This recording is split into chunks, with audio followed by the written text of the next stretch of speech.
So, for the second time, hello everyone here at this parallel session number 2 called Involvement of the Youth into EUSDR. The EUSDR has paid a special attention to the establishment of the Danube Youth Council, its structure, model, functional area, and financing. Involvement of youth into the EUSDR governance aims to promoting the visibility of youth perspectives as well as the contribution of youth to the implementation of the EUSDR by not only bringing the new ideas, but also to provide the young generation with opportunities for real impact. And this is the session that we're going to talk about. And I would like to welcome our moderator of this session, Mr. Robert Lichtner, the coordinator of the Danube Strategy Point.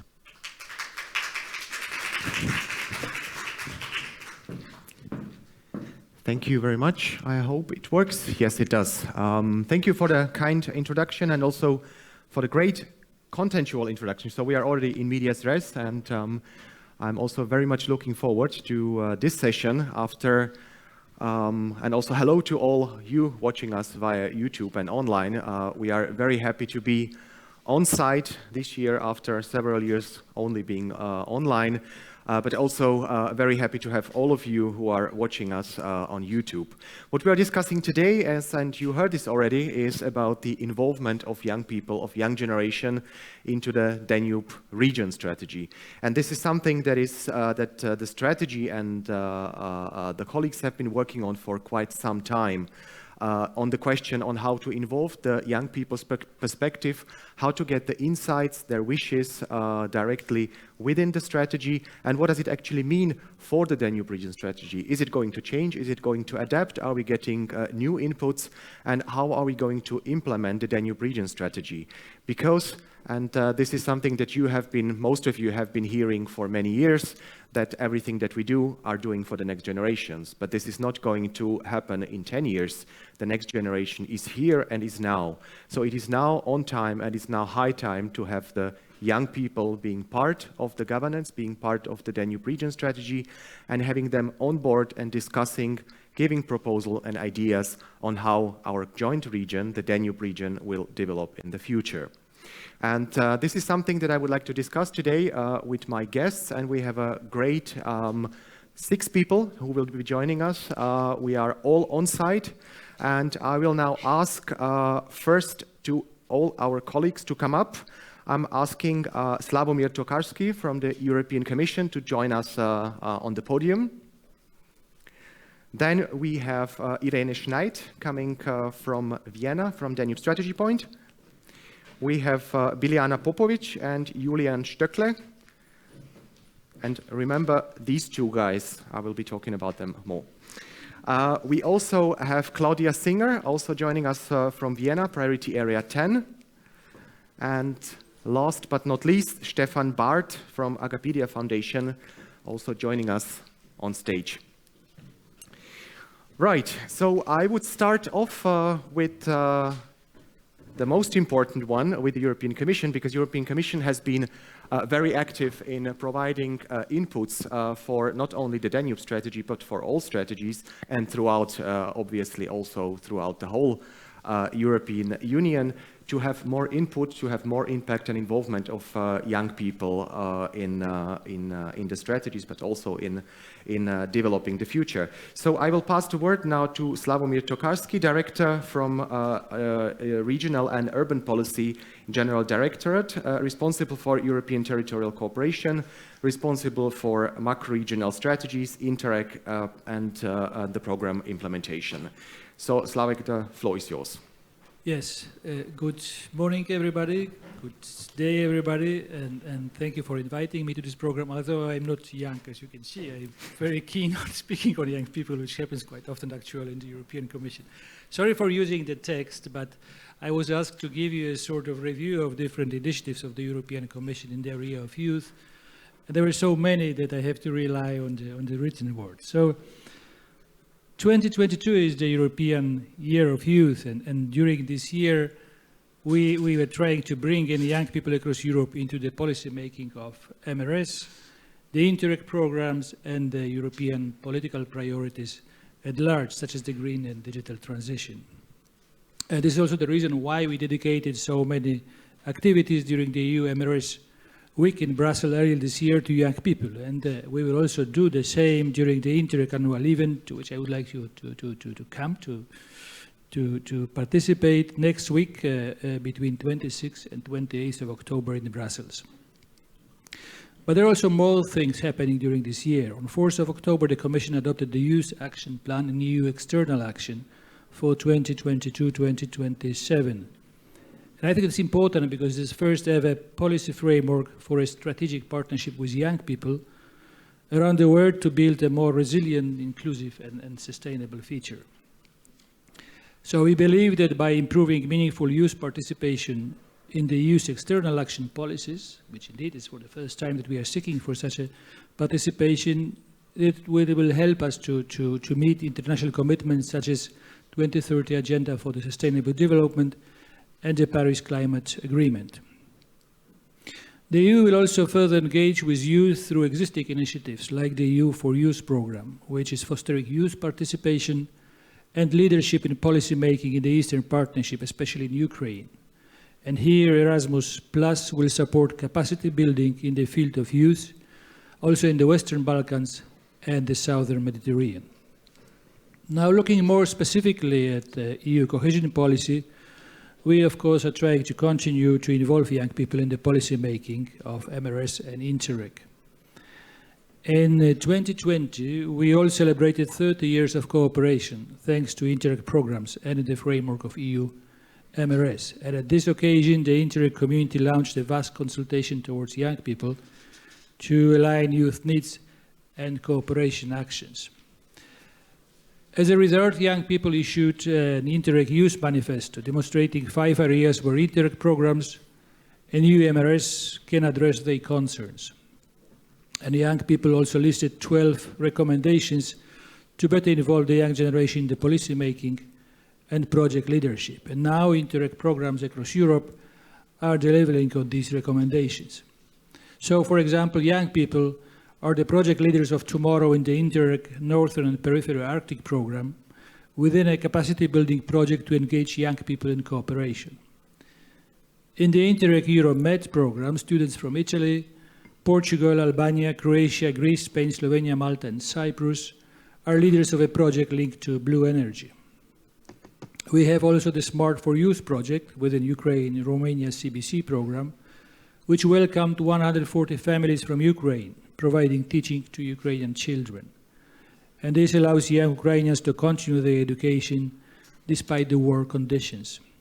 At the same time, the project installs a mother support group based on discussion and psychological support, benefiting 300 people from Ukraine. Then with the Interreg Volunteer Youth, young Europeans aged between 18 and 30 can serve as volunteers in cross-border, transnational or international programs and related projects. Between 2017 and 2021, we had more than 700 volunteers who were working there. And for 222, we have signed a 3-year-long contract with the aim to deploy another 420 by the end of 2024. And I think it's a very, very good experience for them. We have also the Interreg Massive Open Online course, Interreg MOOC, which is available for anyone who wants to know more about cooperation. It is free, accessible, and I think very rewarding. We had already more than 1,000 students that have benefited from it. Now, at this year's Interreg annual event that I already mentioned, we will dedicate an entire morning to exchanges with young people and listen to their concerns and proposals. We start with a youth dialogue for peace and cooperation with Ukraine, followed by 3 parallel workshops on digitalization, environment, and employment and entrepreneurship.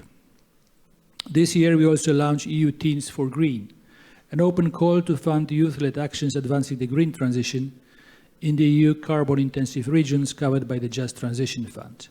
The call is open from September to December this year, and the young people aged 15-24 can apply for a maximum of €10,000.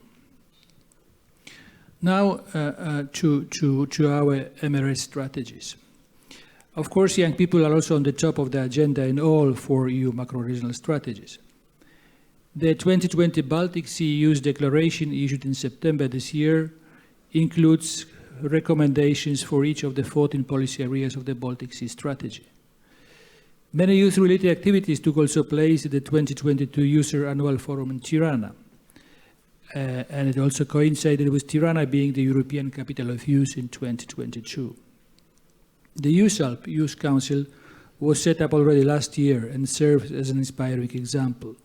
In 20 and 21, the Pitch Your Project competition rewarded 6 young people for a total of €20,000 for projects addressing solutions to youth help challenges. And the 2022 Pitch Your Project has just closed. Now, I'm well aware that young people feature high on the agenda of the Danube strategy and has done so for some time. And that is also why I'm delighted to see the setting up of the Danube Youth Council. It is the second Youth Council being established in the EU MRS. I am convinced that Danube Youth Council can help young people to accede to the decision-making process and to contribute to the future of the Danube region. In addition, the Youth Council can foster intergenerational cooperation and mobilize young stakeholders in the region. Working with youth can also build leadership capacities among young people to engage in transnational dialogue and cooperation. But for this work to be successful, there are 3 important things to remember. First, be clear on expectations. Take time at the beginning to discuss with the young people on their involvement, to sort out any ambiguities related to expectations, and then be serious about what has been agreed. Second, recognize the diversity among young people. Young people are not a homogeneous group that think and believe the same, but individuals with different views and interests. And third, communicate in an understandable way for a younger audience and people not familiar with the topic. And I address this recommendation also to us in the European Commission, by the way. And the last point I would like to make on this occasion is to say that I am pleased to see the launch of the Danube Youth Council pilot action, and very happy that we could help from the side of the Commission by funding this action. And my expectation would be that once on track, it is important that Danube Youth Council finds its funding from the ordinary sources used to support activities within the Danube strategy. Thank you very much.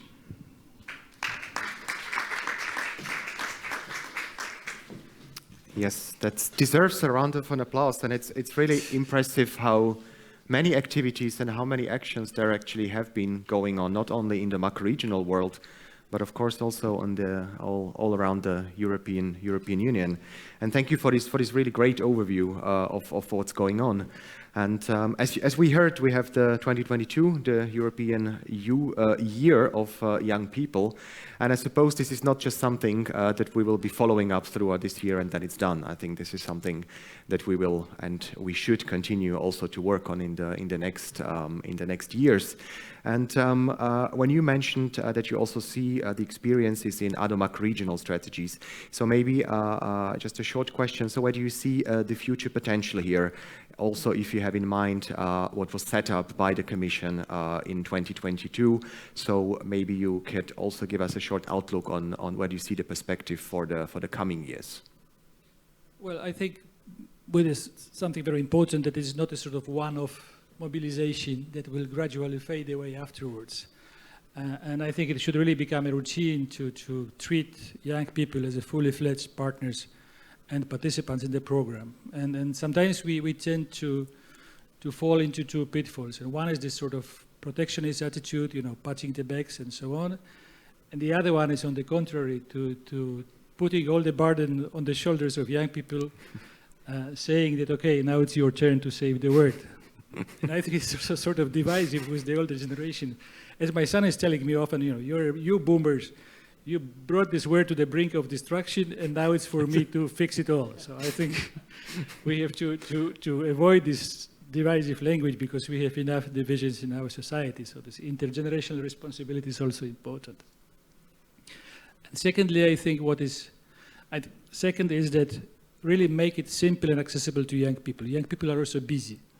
I recall once a dialogue with social innovators in Paris, in France, and they told me, look, I can apply to a program, but if I need to fill up more than 2 pages, I'm sort of discouraged.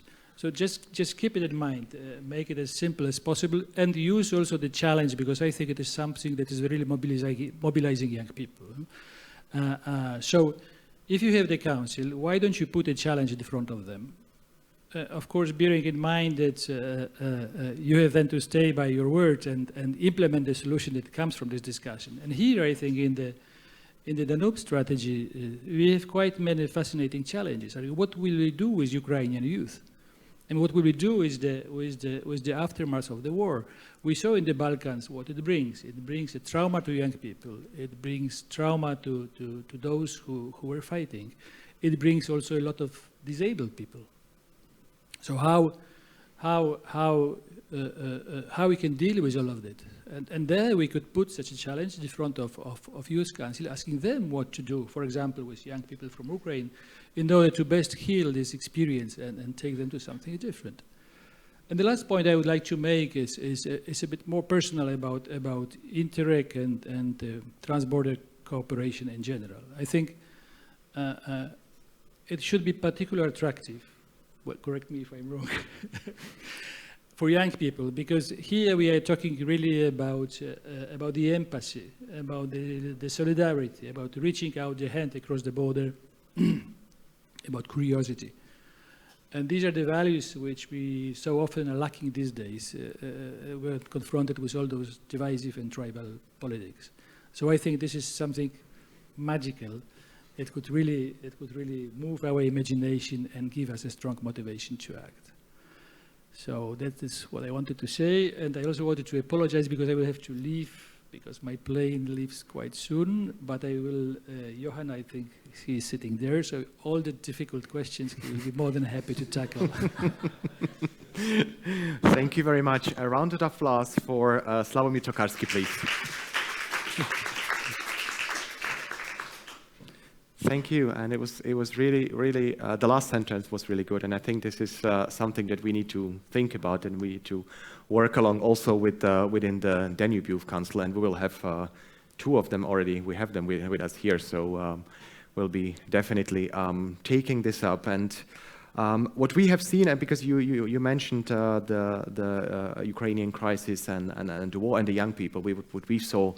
When we established the Danube Youth Council, that there was so much enthusiasm also from the young people from Ukraine there who were applying, who were willing to be part of this process and also bring that in. So I think this is also something, if we just break it down to the Danube region, which is also very specific for the Danube region. But we will be talking about this as well, and I would now move on to our next speaker, and we have Irene Schneid with us. She works at the Danube Strategy Point in Vienna. She's my colleague, and Irene has been working with all along the establishing of the Danube Youth Council, and she will now tell us about the whole process, how it came to be where it is now, and quite frankly, it is quite a historic day today, because it is officially today we are announcing that the Danube Youth Council was established. So Irene, it's all yours. Thank you very much.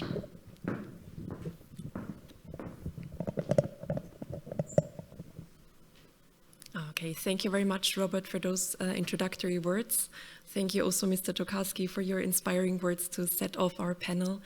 It is really my honor to speak here today in front of you and to explain to you a bit of the process of how the DYC, the Danube Youth Council, was established and where we are standing now.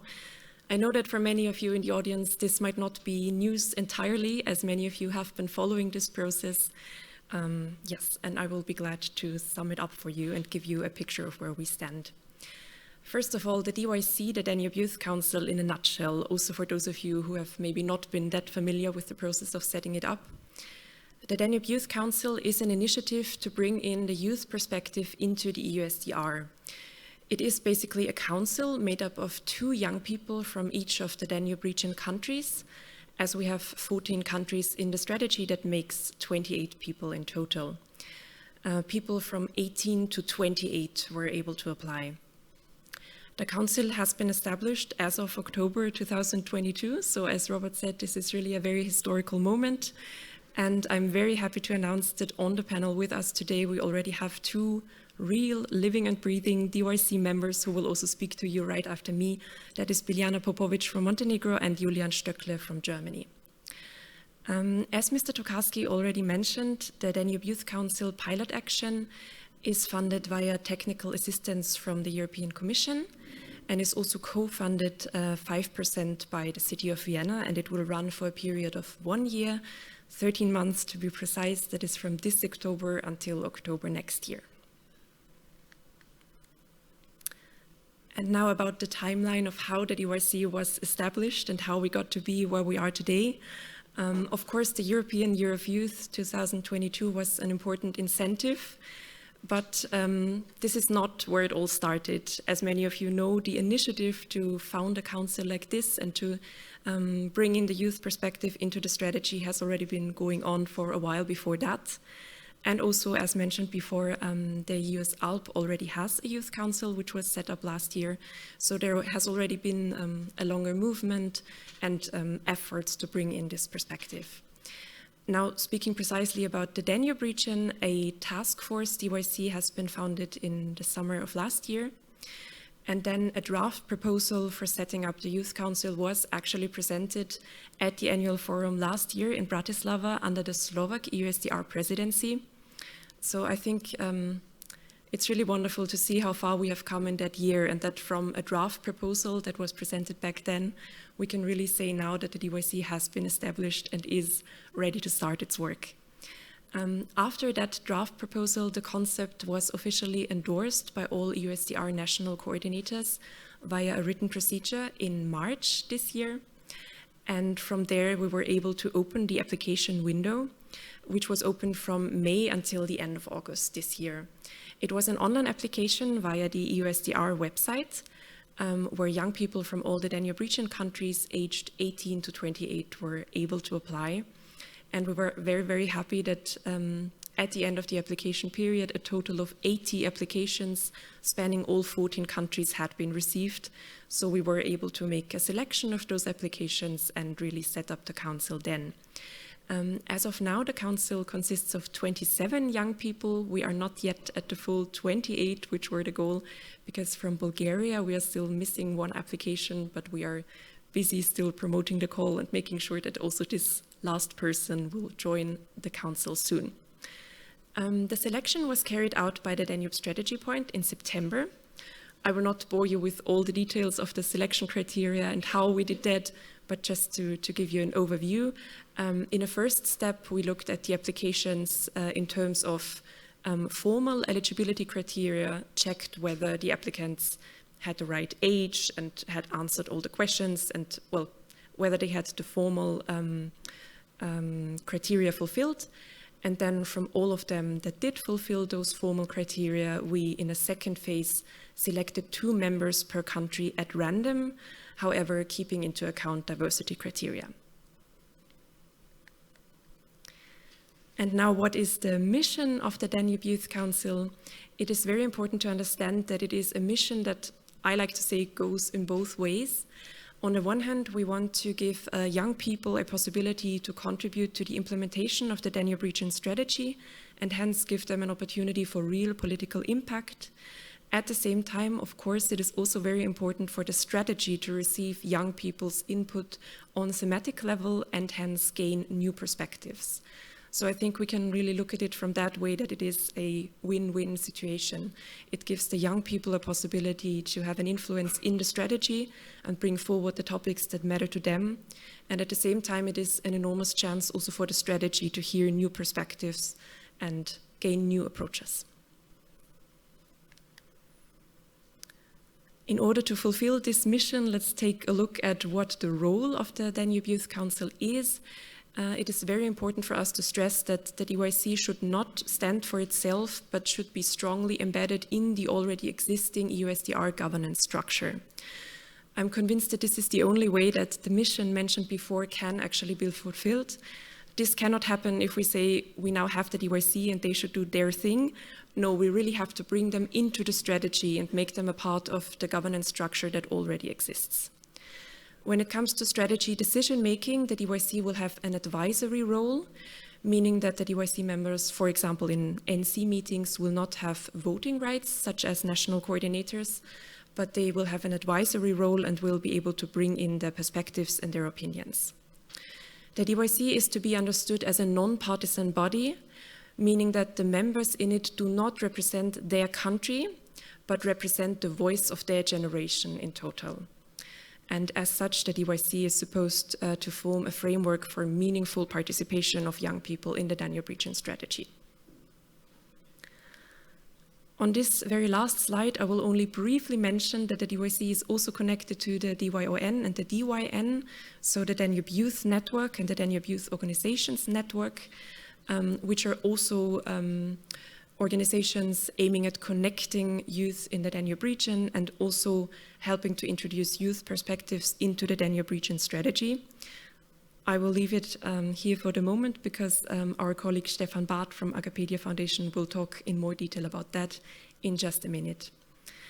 To sum up, I would say that we are now at the point where the DYC has been established and is ready to start its action. We are all very excited to see what will happen during the 13 months of the pilot action, to see where the DYC can take us, what we can learn from the DYC, and in which fields the DYC will bring in their perspectives into the strategy.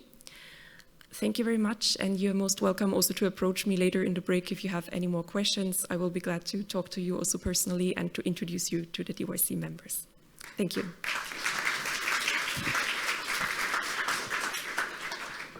Thank you very much.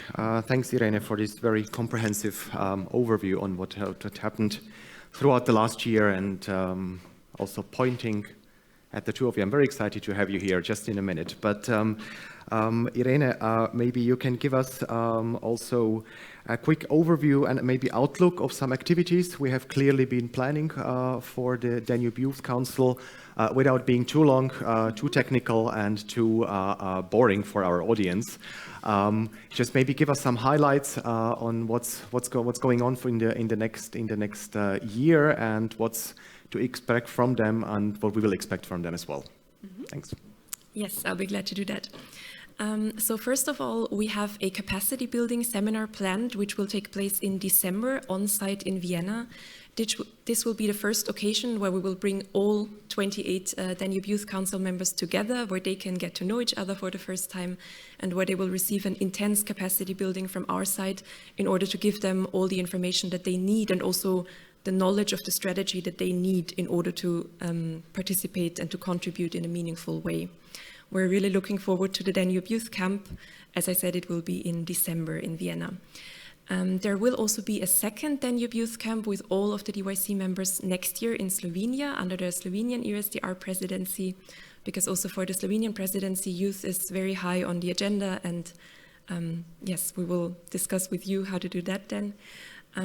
Other than the youth camps, we will bring some DYC members to the NC meetings, the NC PAC meetings, the PAC meetings, not all of them, but a selection of them, so that they can represent the DYC there and bring in their perspective.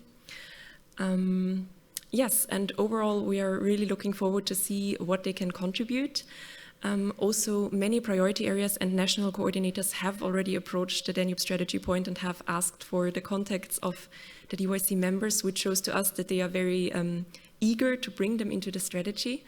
We are also really eager to see how that will take place. We would just ask for a little more patience, because it will make more sense to do that after the first capacity building has taken place, when the DYC members also really know about the strategy and how to contribute. I think that sums it up pretty well. You can approach me later anytime for questions. Thank you. Thank you very much. A round of applause for Irene, please. Thank you. So that's what's going to happen in the next years. And Irene, as you also pointed out, there is not just excitement on our side, but also excitement on the side of the national coordinators, the colleagues representing the national states within the strategy, but also, and this is even more important, those colleagues, those experts who have been working on the implementation of the strategy on the thematic level. And this is, I think, one of the key points here, to get the young people into the implementation, getting their ideas, and and see how they can contribute to the Danube region strategy and its implementation. And now it is, I think you said it, they have them live here, and it's my big pleasure to welcome two representatives of the established Danube Youth Council. As you heard, there are 2 out of 28, so they are representing all 28 of them, and please give it a big applause for Biljana Popovic and Julian Stöckle.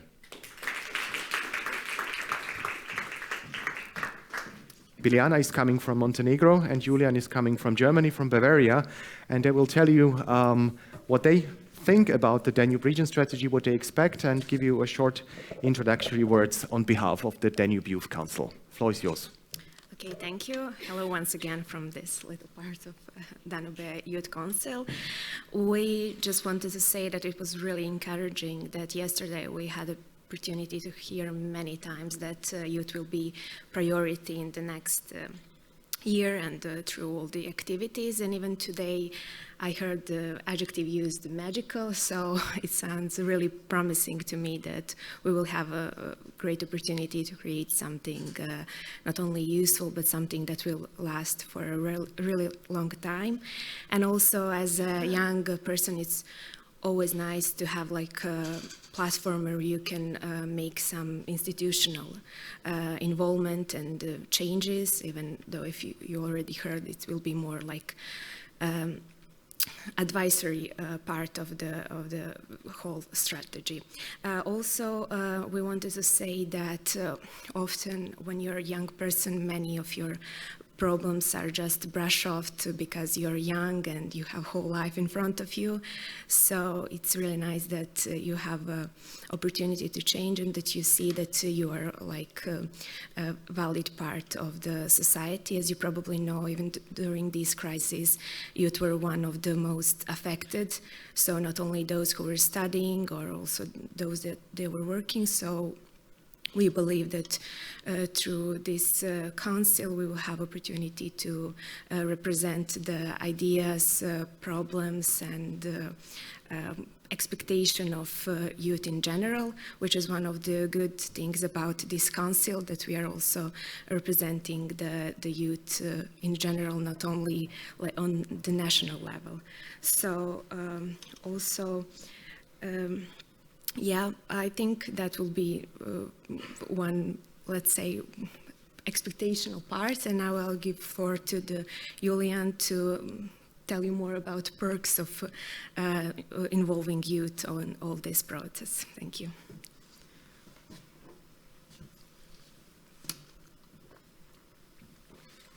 Yeah, so thank you. Perfect. Thanks. So what are some of the benefits of engaging youth in policy making? I'm going to just highlight 3 points. I'm sure there's more, but just going to focus on these now. You know, if we think about product designs, often, for example, women are not really accounted for. And it's kind of similar with youth when it comes to designing programs or policies. So we want to make sure to include young people's voices when designing policies. Because the best experts' advice can be just as good, but eventually we're going to need feedback from the target audience, which often is young people as well, at least. Secondly, I think that young people can kind of bring an outside perspective, kind of because they think outside of the box in a way, and their mindsets are more unconventional. Maybe they're going to have more unconventional ideas. And, you know, when you're being a little naive, seems like a bad thing, but it doesn't have to be, because it may actually help you open some doors that you may not even have thought of if you've been already in the room for quite a while. And so I think that's where young people can really provide value. And typically diversity of perspectives brings better results. That's what research shows. And thirdly, I think that young people kind of have maybe better flexibility when it comes to adapting their views to new realities in line with their values. So what I mean by that, for example, I'm from Germany, I'm a young person, when the war in Ukraine started, I think people from my generation were really quick to kind of reconsider what we thought of before. I don't think that's really a generational issue in all of the region, but I think it is in Germany, for instance, because I think we were quite quick to be in favor of sending heavy weapons to Ukraine, also in the Social Democratic Party, if we're talking about young people. And so I think that's not because we're naive, right? That's because we were receptive to experts' input and because we're just still learning. So we're in the process anyway, so we can kind of still sort of reconsider our beliefs, basically. And after all, we haven't lived through the pacifist movements of the 80s, but we're just kind of learning now what is happening in the world. And, when I look at our German Chancellor's office, to be completely frank, I don't think it's the right way to go and to kind of discredit critics of our reluctance when it comes to sending heavy weapons and kind of discredit them as boys and girls and teenagers. I think that would have maybe some merit if that's what I'm called, but not really if it's members of the parliament and actually of the governing coalition. So what I absolutely believe, and a lot of young people from the Danube region, also from Germany, believe is that we urgently need to step up our military support of Ukraine. For Ukraine, that's also what the European Parliament has advocated for with overwhelming majority very recently. That's what the German Parliament has overwhelmingly voted in favor of in the end of April, which is almost now half a year ago, and in 4 days it's going to be exactly 180 days.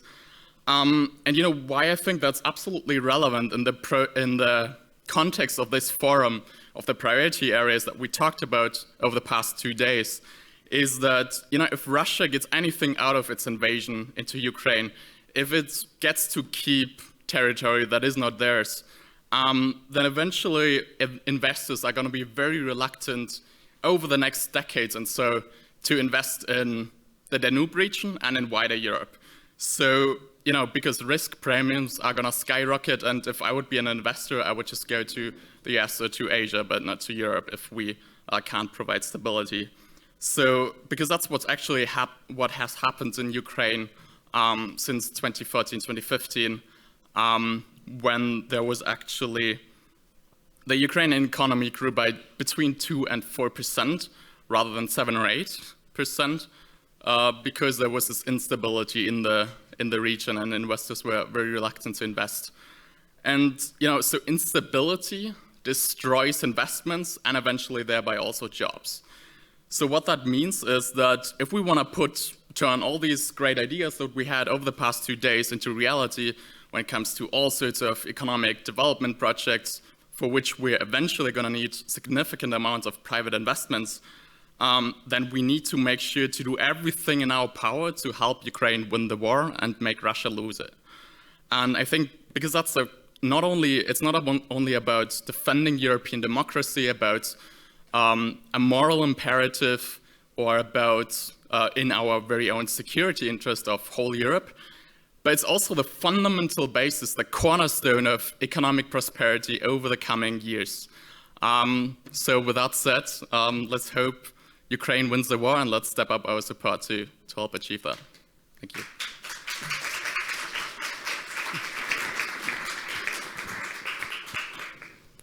Well, that was a statement, clear as bell. I mean, thank you for that. Excellent.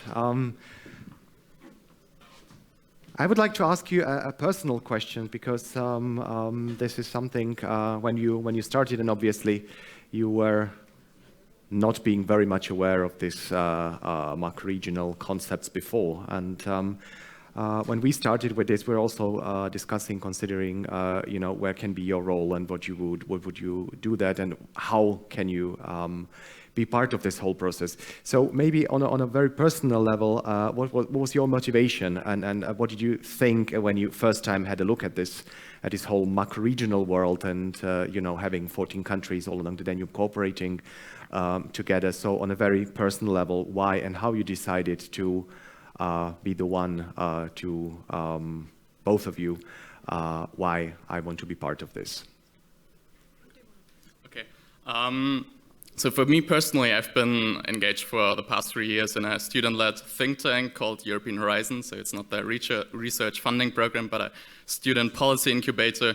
And there we thought about how we can make young voices heard in policy making. So I was really interested in kind of how we can create those institutional mechanisms to ensure that youth voices are being heard at a policy level.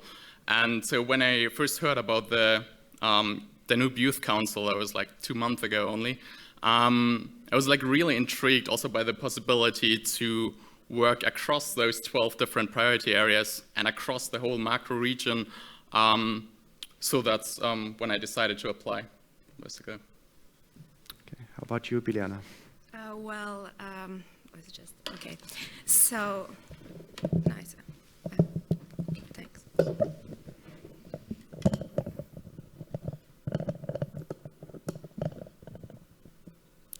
It takes some time, but we get there. So, yeah, when I heard when I saw the whole proposal for the Danube Youth Council, like first thing is like it seems like something where you could be like really involved, as I briefly said, like you will have some kind of power to do something, to propose and things like that. And I also like the idea that there is like broad and regional cooperation, not only EU or non-EU, because usually when I would participate in some similar, let's say, youth councils or something like that, they were usually excluded by if they were just like Western Balkans or they were only for the youth from EU countries. So I think this is like a good opportunity to create something, let's say, common between us. So yeah, that will be it. Excellent. Thank you very much. A big round of applause for Julian and Biljana, please.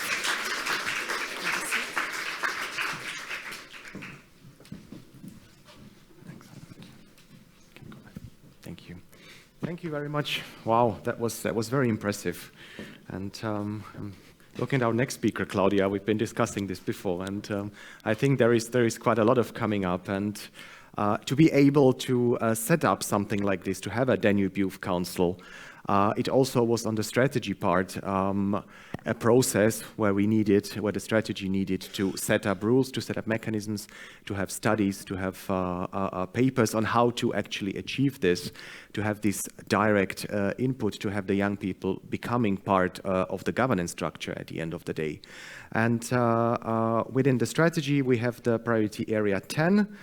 We have Claudia Singer with us, who has, within the PA10, produced a guidance paper for the youth participation, which is the document that the strategy then worked along, and we also worked along to prepare this involvement and the opportunity and possibility for young people being part of the strategy, being part of the governance.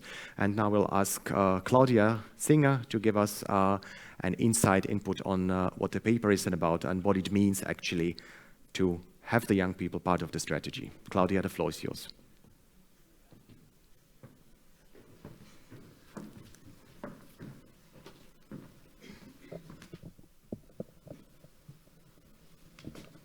Thank you.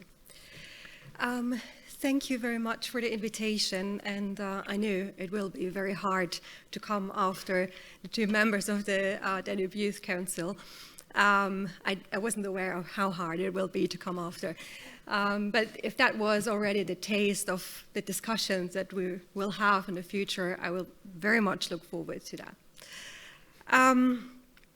Now, yeah, I talk a bit now about, thank you also for the opportunity to talk a bit more about youth involvement on the perspective of priority area coordinators or the strategy. We have heard now the sort of the perspective of the members of the Danube Youth Council. But yeah, of course, there's also a thought process behind that in the strategy. Basically, involving young people in the Danube strategy is not an entirely new idea or concept. We had that ever since the beginning. We do have a lot of interesting, committed, engaged initiatives in place, but it's mainly for young people. It's sometimes in cooperation with young people, but in any case, it is not yet has not quite made it to the mainstream of the Danube strategy. And in the course of revising the action plan, so that was, the process started, I think, somewhere in 2018-19 with the eventual publication of the revised action plan in 2020. We had a lot of discussions with a lot of stakeholders along the line, and one of the recurrent demands was we need a rejuvenation of the strategy. And that was actually the starting point where we started, okay, maybe it's worth thinking about that. So when we started doing this, we thought, well, we tried to do it right. We hope we got a step, we took the right step forward by involving young people, youth organizations, and a lot of organizations that work with young people, for young people, and representatives of the Danube strategy.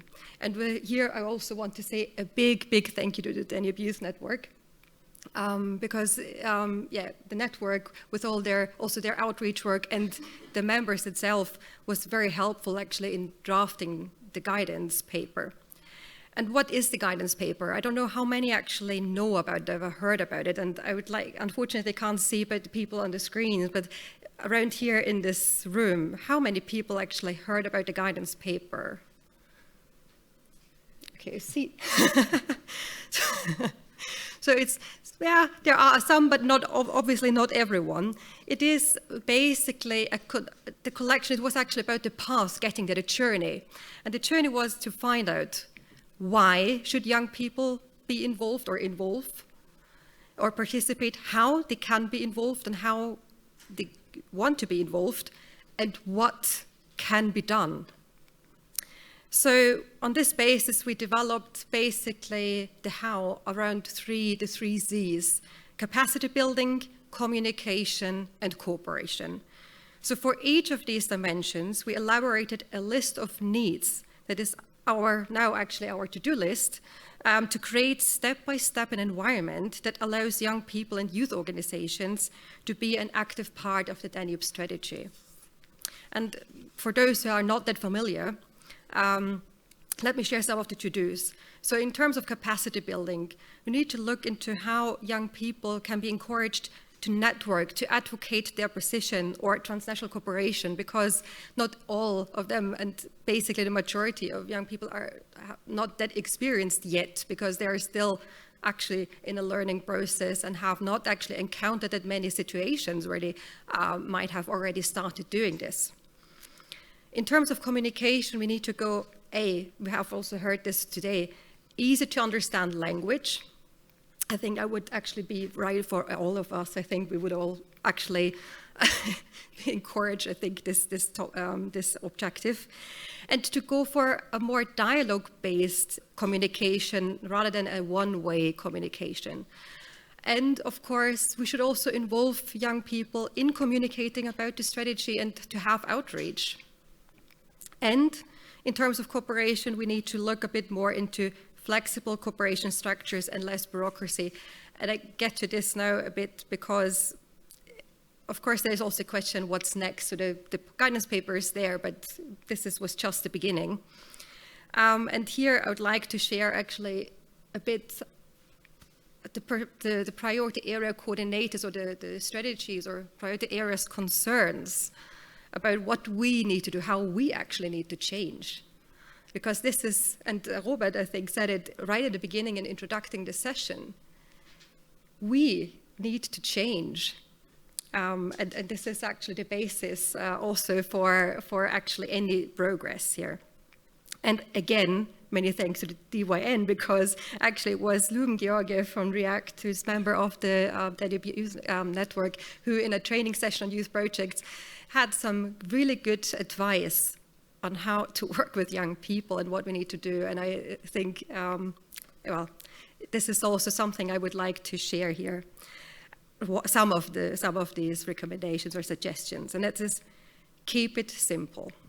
It is not about difficult language or the ideas and initiatives need to be clear and structured. We need to have a clear language and should actually maybe move away from all these cohesion policy lingo or all our administrative language that I have to admit or say, even newbies, professionals who come new to the strategy or to cohesion policy, have some struggles actually understanding what we're talking about. So I think, well, if we actually understand what we're doing, we should also be able to say it in a sort of simpler way. We need to provide guidance. We need to set boundaries and rules for cooperation, because also there is a lack of experience, particularly on newbies, to actually to know how to do things. It's about also delegating responsibilities in order to actually also get more ownership. And likewise, we need a constructive culture of failure in order to learn and be encouraged to learn instead of being frustrated. And last but not least, and we had heard this also today, we need to take care about 2 F words, and it's flexibility and fun. And the flexibility part is a bit of a challenge, because we, as coming from institutions and ministries, we face a lot of legal requirements, administrative structures on the one hand, and on the other hand, in terms of a long-term development strategy, we also need stability and continuity. So we have to find a constructive and creative way how to bring in flexibility that is actually strengthening cooperation. And of course, fun. We heard it also today from Sławomir TOKARSKI, but we need to find the magic in cooperation, and we need to convey this message. And I think this is sometimes something that is got a bit lost on the way to be traded off for more professionalism, but there can be also professionalism and fun. And I don't think that anyone in this room or behind the screens would deny that a little bit of fun or more fun is not the worst idea. So that's about it so far.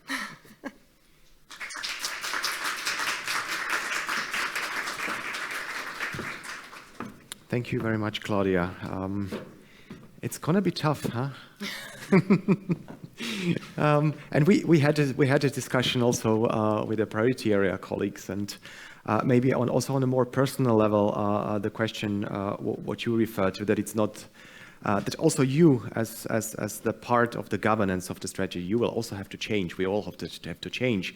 And I think the keywords that you placed, the keep it simple rule, and get out of this what we call the Brusselish English, that none of us, nobody outside of the tribe actually then understands. Like, we have the next session. We will be talking about embedding. Just wonder how many people, except from all those of us here, actually understand what it means. So I think this is also something to make the strategy, the beauty of the strategy, because it is something really great that we have this transnational cooperation, 14 countries cooperating with each other for joint aims. But keeping it simple and keeping it a bit more magic and fun. That was good. So, what do you think, Claudia? In terms of changing the priority areas, changing those like you and also us, everyone in the strategy, on a very personal level. So, what do you think? What's it going to require? What will be the next step? So, how will you profit as priority area coordinators from the input, and on the other way around? What will the young people learn from our a bit more old ways, more structured ways? What would you reckon? You have been working on this topic for quite a time, so. Yeah, but I was a bit reluctant in terms of anticipating what other people find good and useful, or what they can learn from us. But in any case, I would say we need to be open. Open up for stakeholders, sort of open up our structures, sort of these very hierarchical, very strict structures, and be more open. I think the macro-regional strategies are a playground for sort of experimental governance, I think was the word. And I think that this is something that we should actually embrace. So I think the benefit, so we need to learn and open up, because I think, and also Julian, I think, said it very well, we need the perspectives. We need actually to get it straight, to get it right. We have the objectives, and if we want actually, we are working on a mid and long-term perspective and strategy. So we need to get the perspectives right. That means that we need to get perspectives from young people. And this doesn't mean necessarily all the young people have one perspective, because they're just as diverse as everyone is, but they are coming, they are growing already up in a world that's different from the world that we grew up, or different generations grow up. So that's also, I think, shapes the perspective on how we look at things. This is also maybe the reason why maybe older people, I think even I guess, have sometimes maybe difficulties in seeing that there is actually a dramatic change going on, and it's not just temporary. It might be a new sort of a paradigm shift even. So I think that this is important. It's not that we are totally ignorant, or that we can't understand it, but it needs also people who are saying, yeah, maybe you have to look at it differently.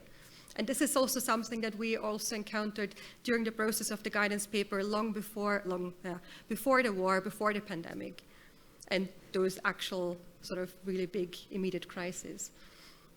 I think from young people, I hope what they can learn, I think in any case, is certainly this training of advocating their positions. And maybe also sometimes I have to warn you, maybe in a way, in a sort of quirky environment.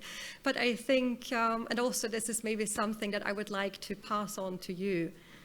Please be patient also with us, because we are also learning here. And I think you are actually here the pioneers, and don't feel pressured, but actually you are also will have a major contribution on how youth involvement will actually move on in the next year. So no pressure, but your contributions, your reflections, and your experience will be very crucial to shape actually this kind of cooperation. Yeah. Excellent. Excellent. Great words. Thank you. Applause to Claudia Singer, please.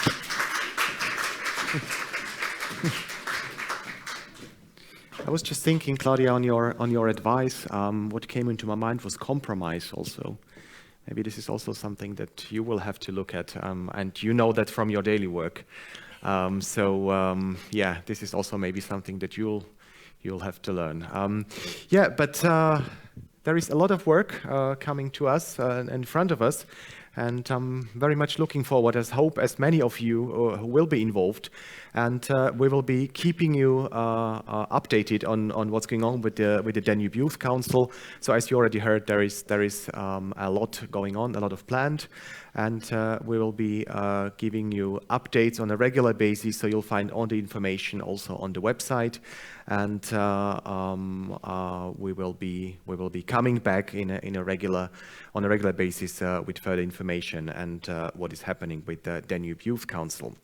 And within the process of establishing the Danube Youth Council, we did not just look at the young people themselves, because and Claudia was also referring to this, there have been many organizations within the Danube region who have been working on the involvement of young people for many years. So there is a lot of experience, there is a lot of know-how, a lot of knowledge here.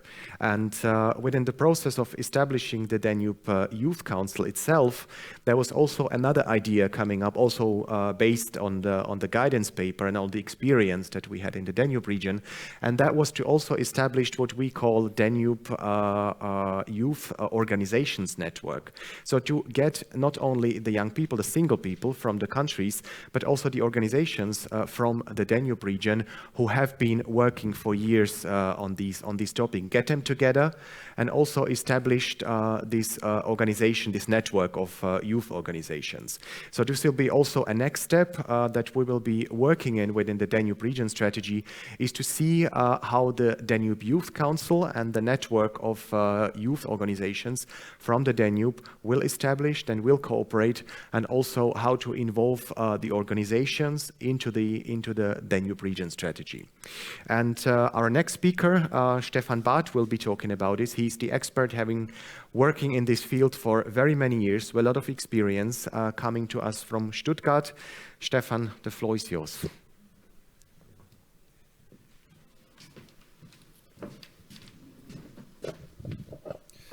Thank you very much, Robert, for the kind introduction and also the references I already received in the first presentations.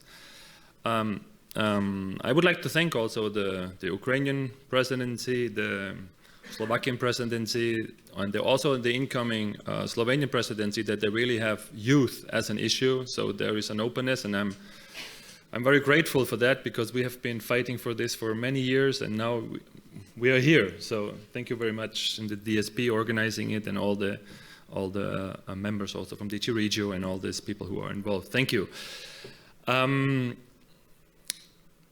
Yes, so you saw that, so let's start. I'm one of these species who attended to all annual forums. So last year Irina had the occasion still to speak in Bratislava, and so this year she moved to another project. She's developing currently the Ukrainian network, which is really important, which is another part that fits very well into all of this story I see. But so I am granted as the senior expert here to stand here and talk for youth. As you see, because I am co-founder of Agapedia Foundation from Mr. Klinsmann, he's a soccer player, we grew up together, and he had this idea founding his foundation. We have 2 children's centers in Baden-Württemberg where we receive children in a daycare, and we founded this network of Agapedia in the beginning in Romania since 1995, so I'm also half Romanian already over these 27 years, and we work also in Moldova and Bulgaria and in Georgia, which does not belong to the Danube region, but it's all the water coming into the Black Sea is also flowing all the way over there, and it's also a beautiful country. And when we started it, I thought, look, there is this bottom-up. So now this is like my perspective, coming more from this bottom-up perspective. We said we have to do this project, Donauwandel, Youth in Transition, to identify all these good organizations who are on the ground, who do good projects.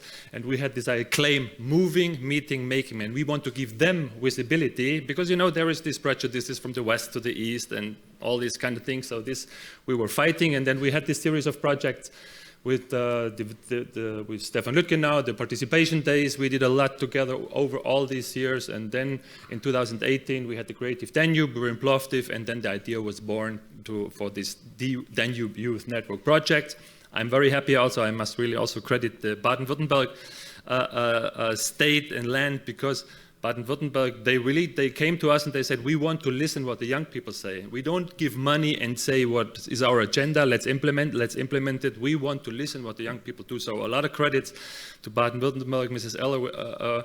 We have a new team now, but we have representatives here, and I must really be very grateful to the Baden-Württemberg team from the state ministry. It's just excellent. Yeah, that's 11 years, so we were moving. Then this is the project. So we had like a phase 1, phase 2. The phase 1 we did. I have to get this. This is the product of this 43-page. This is this 43-page concept of background, framework, and governance, where we really want to establish how can such a Danube Youth Network, or as an organizational network, really be founded in the Danube region. So we worked a lot on this on the first phase, and this goal to form, empower, connect the core of young leaders from long-term local NGOs, so really touch base. And this successful project permitted the state ministry to continue in phase 2, where we say now we have to inform and better embed, and that's also perfectly timing here today, that we are really in the embedding into the strategy. You see, this is the project again. So we own this Danube Youth EU homepage, and this is what I just have. So later on, if you come up to me, I can give you a piece and you can read. Now, the Danube network itself, it consists of these 7 core NGOs, with Stiftung Liebenau as the project applicant and Agapedia as the executant. And then we have ABLE, which is Irina's young federation with her Ukrainian colleagues. We have Preza from Croatia. We have REACT, which Claudia mentioned, from Bulgaria, with Luben, and we have the Federation of Social NGOs in Transylvania and Romania, and we have Supernatural in Belgrade. And you see the picture, that was on the Danube. That was the last physical meeting we could do before Corona. So Corona was not really our friend. It was nobody's friend, but especially also not our friend. And what we did, we developed 4 formats which we bring young people together. So like you saw the Supernatural from Belgrade, Srđan Stankovic, he's highly motivated, dedicated person, bring in the young people on the Danube, you know, let them kayak, let them fish, let them cook, let them do environmental, let them learn about nature and all these things. So we have these individual leaderships within the youth network. What Claudia mentioned is Shoot by Youth. Luben came up with this idea, let the young people do media. Media is important for young people, but not only media, they also have a micro project which they have to implement. So they have to do something, not, you know, complain and cry about the problem, but create a solution and implement it. So we have 14 winning teams. Irina is also applicant here with ABLE, and they really are still working on the implementations, correct, Irina? They're still ongoing. Then we have Youth in Cities. We were in Ellwangen. Also this year's, we have very good relationships, so they were open. They give us the city hall. The second time this year, the mayor is very interested to bringing young people from different regions, and we connected to the Methodius Day, which is also an interesting thing. They celebrate this for 52 years this year, and we can connect also to the Orthodox legacies which we have in Romania, which is really important. And in my opinion, anyhow, intercultural competences is what we need in the Danube region. So this is really a good occasion also we use this format Youth in Cities, and there are like Friedrichshafen and Sarajevo, they have a 50-year city partnership. We have Mannheim, Chisinau, they have a 30-year of city partnership. The Mannheim people, they participated in one of our online workshops. So there is a lot of potential which is already there and established, but it's not connected yet, or it's not connected to the Danube region. So this is also, in our opinion, many opportunities still there that we have to bring together. And the fourth part, you see again, Stefan Lütgenau is here. Danube Participation Day, we have been cooperating. We've been last week in Eisenstadt and doing it. So this is the roadmap. You see again, we started this year the Youth in Cities and the Methodius Day. We have the Shoot by Youth projects. We have the Friends of the Danube camps in Serbia, Croatia, and Romania and Bulgaria. So the team were just 3 weeks ago, they were in the Danube Delta and they finished their last Friends of the Danube camp, which is a great experience for all. We had the Land Without Border Festival in Osijek, and now we are here in October. We're going to be next month in Stuttgart, do another training with the Europe Center, the Europe Direct, which is also an interesting structure where we want to connect, which is all over Europe. And then Irina and the colleagues, they plan again something in Vienna, and Robert kindly already said, hey, why can't we not connect, maybe bring the young people? So we're going to bring our Shoot by Youth winning teams. We're going to bring them, and Irina will organize it, and then we'll see how we can bring them together. And then, of course, long-term implementation is still the secret, the challenge. We were always, this is just where you see, Claudia, you see your guidance paper. Finally, I visualized it. So this was this was 2019 was the last great in Bucharest, where we could go to the House of the People, the Romanian Parliament. So we were very happy to be there. It was an estimation for the young people to be invited. So this was a great thing, and we were proposed for the flagship project. And in all our meetings, we promoted also the Danube Youth Council, because we think it's a great thing that this body also exists, and we are here. And just some facts and figures that you have a dimension. So we spent in 3.5 years 564,000 euros, which is 161,000 euros per year for a youth work, which is not much. You know, if you think on like the West Balkan or German, Polish, French youth network, you know how much money they eat, but they are top-down organized.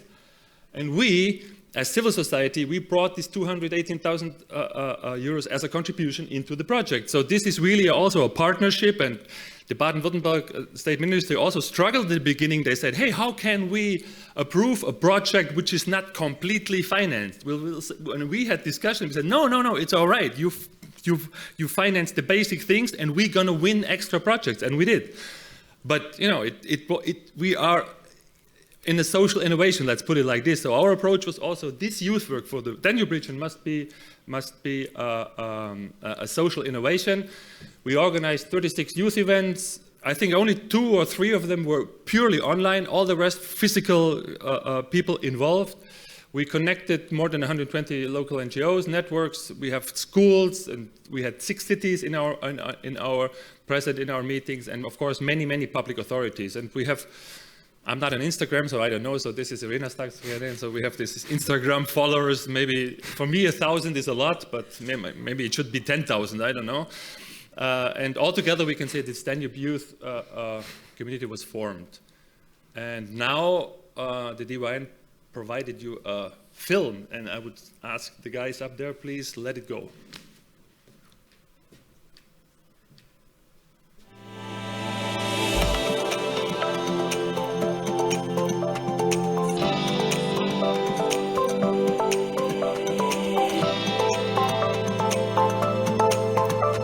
Svi mi živimo na predivnoj reci koja se zove Dunav, a za mene Danube Youth Network je upravo nit koja nas sve spaja.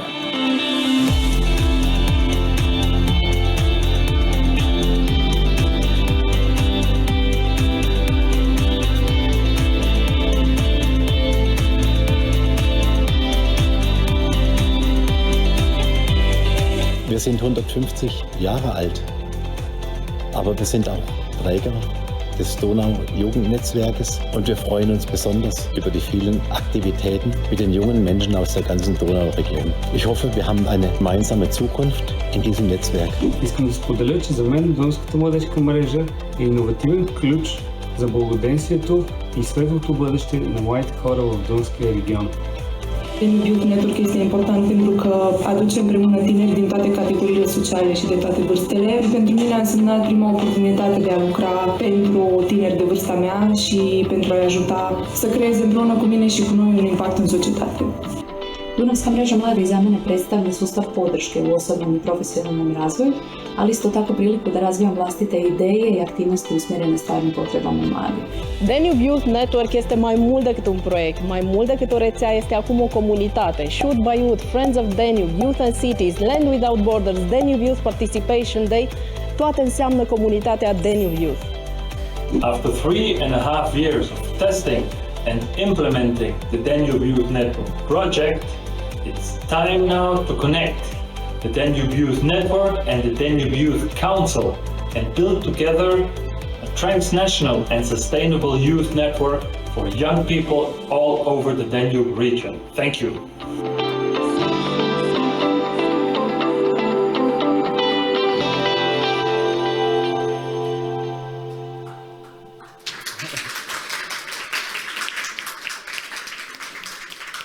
No agency involved, so the team did it, so that's like homemade.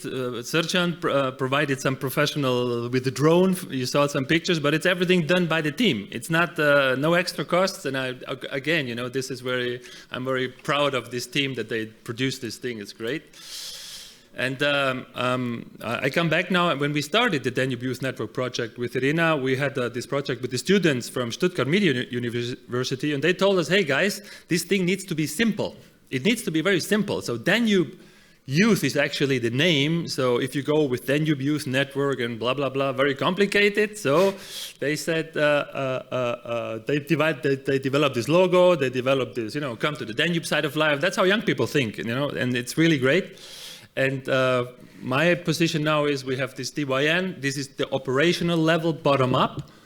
And with civil society, and then the DYC, which of course, you know, I have all the respect for the processes, you know, you're forming it, but this is more top-down, inside out of the structure, and eventually the two things should be connected. And next year we still have a planning process. I don't know what will happen, but this is where we are at the moment, and I just say thank you very much.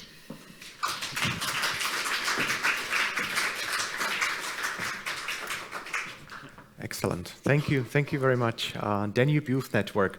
Stefan, and you already said it, but I have to ask you, 1,000 Instagram followers, is it a lot?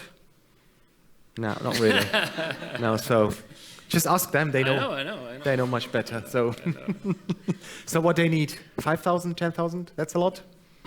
Better, yeah.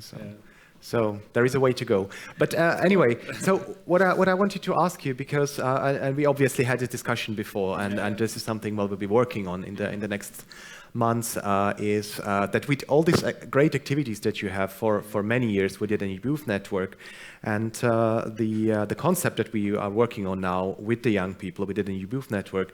So what do you think, where do you see the possibilities to getting together with the network that you have, with the experience and the know-how, and how can we in the future combine this to also have some meaningful results? Because again, what you have been doing is really impressive, and I think that this should be also taken up into the strategy and into the implementation in a way. And yeah, that would be my question. So what do you think? How can we go along with this? Yeah, first of all, congratulations. I think it's a great thing that the Danube Youth Council exists, because now you're 28, you're really representative. So this is really the great chance, and as everybody experienced right now, you know, the young people can challenge. So this is your task, and this comes out of the structure. So I really think this is an important piece. But as you said, from our very first slide, this moving, meeting, making, which we did together in Heidelberg University with some of these people, we said, you know, we have to have this simple claim. So you have to have also the doing. You have to have this concrete meeting, physical things that you do, and you have to connect both. So in my, you know, KISS, make it simple, no? Keep it simple, and what is the second S? Short. Short. Keep it simple and short. So we had always said this. We have to KISS, and it's learning and doing, and these two things have to flow together. And this would be like my hope, and that's why also the last. If you saw my last slide, it was blank. It was white in the back. So it was not about what is DYN. It's what can we do and develop together. So we always said co-creation. So we always involved. I'm very happy. It was not my idea. You heard we put the languages, not English. You know, we said we want to hear the languages of the countries that participate. So I say it has a lot of potential. We demonstrated it's also economical, so it's interesting. So it is an innovation that is possible, which costs not huge amounts of money. So this is again my appeal into the structures. Let's think together, and then maybe from 2024 we can develop next year a plan, and then really get going and say we did not only proclaim, you know, next year the European Year of Skills is important issue for young people, but we can say this is a youth, the Danube youth along the Danube connecting the 14 countries. Thank you very much. Stefan Barth. Thank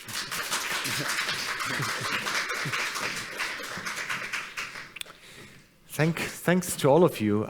We have another 10 minutes to go, so we do have some time for questions. But before I turn to your audience, I would just go back again to you. So what do you think? And be honest. I know you can. Just take the mic. I think it's like in general, or about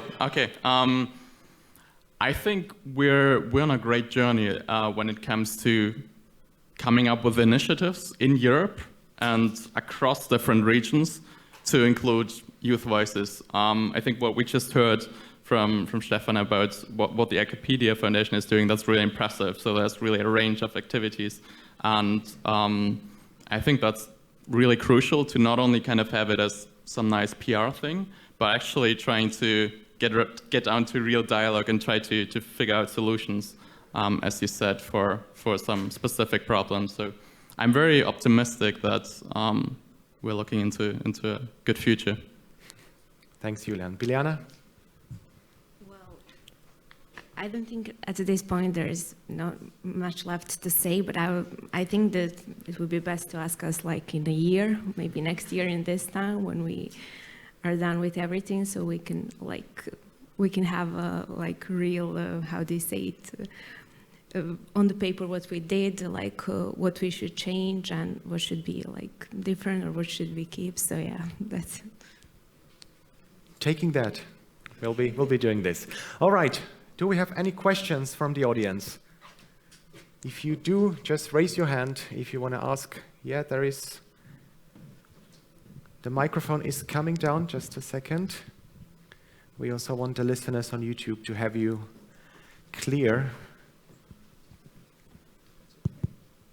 Yeah, it's on. You can hear me. I'm Aleš Rošnik from Slovenian National Coordination. Actually, not a question, just a brief reflection, because we have heard you've been referring also to our future presidency.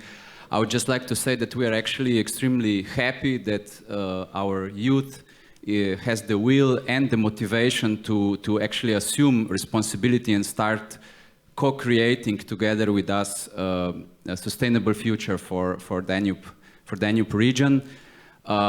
We will try to do our best to give you also the means and the tools to do so.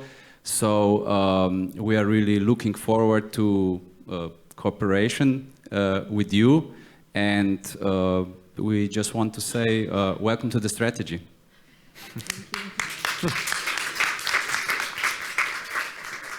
Thank you, Aleš. And as you also heard, Slovenia is taking over the presidency now, and the Slovenian colleagues have already said they will be very much in for the Danube youth activities, and they will be supporting all the process coming up. So also thanks to the Slovenian presidency for staying on this topic. Okay, any other questions? Yes, third row. Yeah, just a reflection as well. I'm Konstantin Ivanov from Global Water Partnership Central and Eastern Europe. And we have been involved in working with youth in the Danube Basin for quite some time in relation to water management, river basin management. For example, we are together with the ICPDR working on the Danube Art Master, which is a competition for school children, involving them for many years to do their art activities. But we also organize a summer school, which is usually working on water management issues in the Danube Basin. For example, this year it was about the Tisa River and tackling pollution there, together with some other people that you can see these days at the forum.